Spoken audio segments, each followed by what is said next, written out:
एकीकडे गॅस सिलेंडरसाठी gas agency समोर ग्राहकांच्या मोठ्या रांगा लागलेल्या असताना दुसरीकडे प्रशासनाने मात्र गॅस सिलेंडरचा कोणताही तुटवडा नाही असं स्पष्टीकरण दिलंय।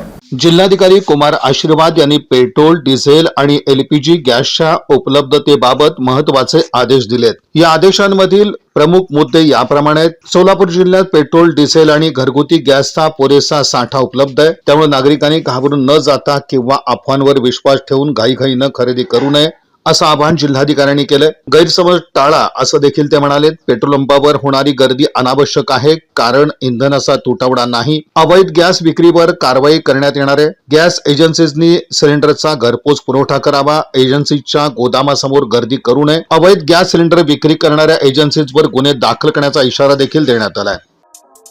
या बातमीपत्राचे प्रमुख प्रायोजक प्लॅटिनम मॉल इंद्रधनु सोलापूर। सोलापुरातील सर्वात प्रतिष्ठित इंद्रधनु सोसायटीचा नवीन भव्य कमर्शियल प्रोजेक्ट आता रेल्वे स्टेशनच्या अगदी शेजारी शहराच्या मध्यवर्ती ठिकाणी।